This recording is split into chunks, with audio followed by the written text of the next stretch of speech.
inspiration. A foundation still important today, the process of sharing words strung together that help point out the way, the many voices within each page. Turn pages from the past that resonate with you today. Turn pages today that create an escape within your mind. Turn pages that express the treasure within your tomorrow. Turn pages that hold a future for you to follow. We are turning pages.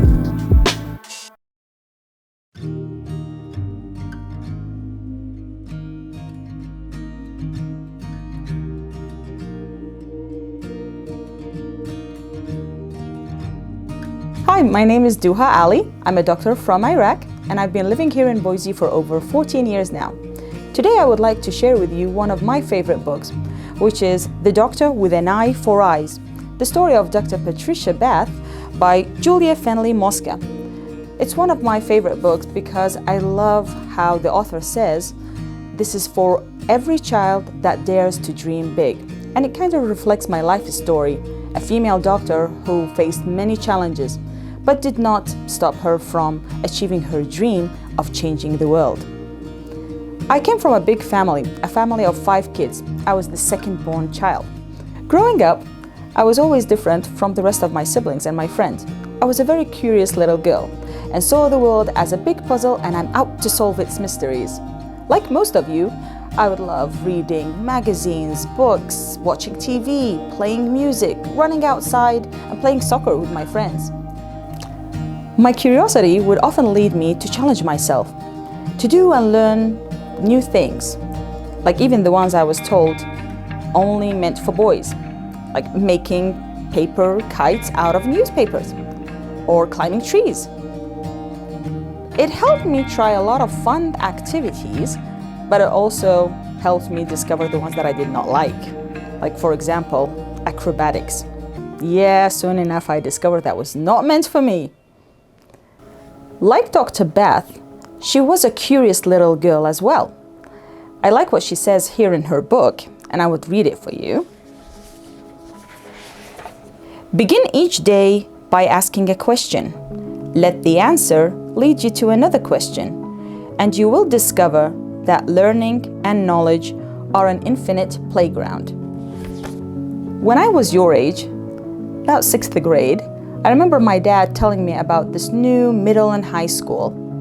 It was a special school with more advanced classes, but in order to get accepted, I would have to take several tests during the summer break. So it was a hard decision at that time because it meant I would have to pick from either enjoying my full summer break or having to spend part of it studying and testing for this special school. I remember I looked up to my dad and I said, yes, please sign me up. Because thinking to myself, this would be the great opportunity for me to grow and get closer to my dream of becoming a doctor like I've always wanted. So it was worth spending part of my summer. So I studied hard, passed the test, and got accepted. And on the first day of school, I realized that I had made the perfect decision. Because not only did the school turn out to be one of the best schools with its advanced programs, but also it made me feel so proud of myself, having to enroll in this new thing that none of my relatives nor friends have ever heard of. Later, in my junior year in high school, I heard my friends talking about this new program about where kids can skip their senior year in high school and go straight to a college or university of their choice. I got very interested, and I digged a little bit deeper, and once again found myself facing the same dilemma of having to pick either enjoying my full summer break or I had to study again and test for this special program.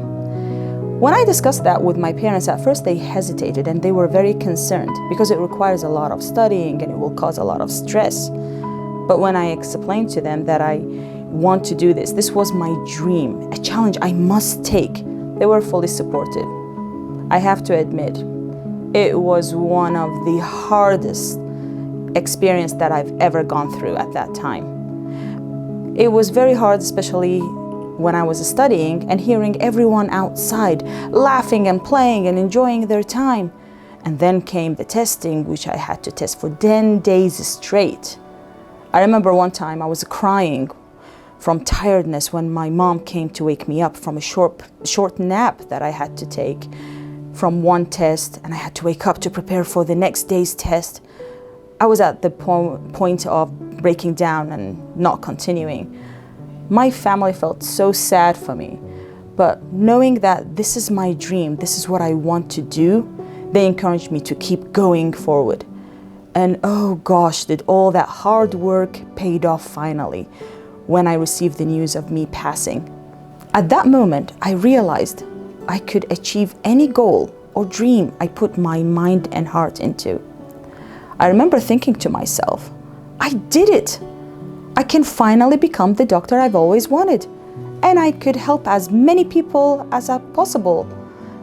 My dad was a physician, but I would be the first female physician in my entire family, and that was a big thing for me.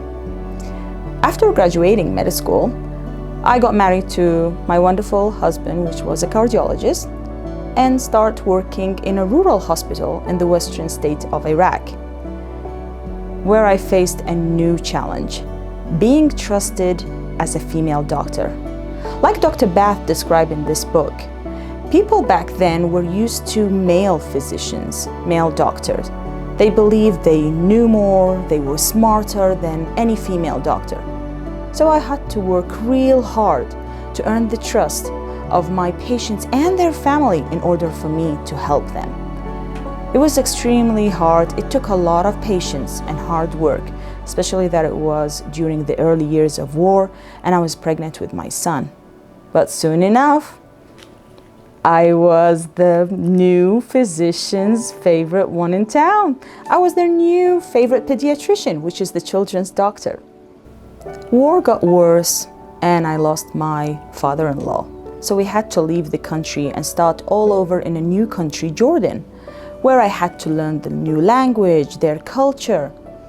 Being a female doctor, I got usually assigned to tasks that an obstetric and gynecology doctor, which is a doctor for pregnancies and deliveries, would normally do instead of taking care of pediatrics, children, that I was doing. But being determined to be the best at what I do and learning from any experience that life can throw at me, I managed to deliver babies and take care of them too. In January of 2009, my family and I moved to Boise, Idaho to start our new chapter in life, to find a new place we call home. My husband and I were very eager to practice medicine in the United States, especially after realizing the need for doctors here in Idaho. And what we both love the most of our jobs is helping people. So we went to health and welfare, we went to Boise State University and other different organizations to help us get back in the health system. But unfortunately back then, none of these organizations were familiar with the path that overseas medical doctors need to take in order for them to re-practice medicine here in the United States. So we hit a dead end, but we did not give up. We kept on trying over and over, exploring different paths and looking for solutions, till we finally figured out the path, the steps, and the requirement were all lined up. My husband and I wanted to share this great knowledge with all the new physicians that were coming to Idaho, because we wanted them to understand this process and not waste many years like we had to.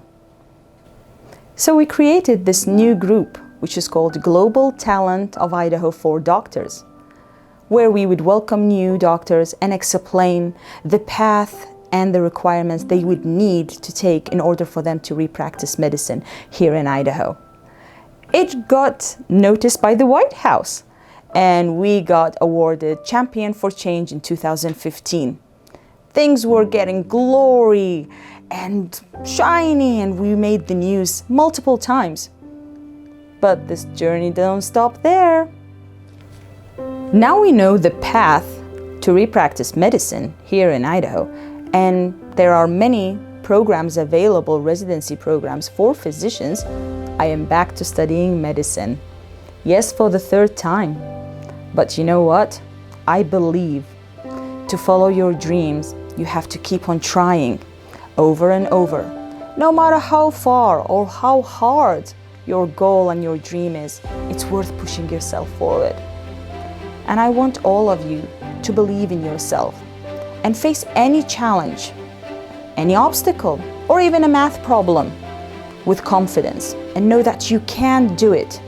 And with a little bit of perseverance, repetition, and creativity, you can do it, and you can solve any problem in the world and be on top of the world. I would like to end with a few words from this book. So, if helping the world seems too hard, you are wrong. If someone says, you can't do it, don't listen, be strong. Like Patricia, stay focused, push forward, shine bright, and you'll find all your dreams will be well within sight. My name is Dhuha Ali, and this is what mathematicians do. Thank you.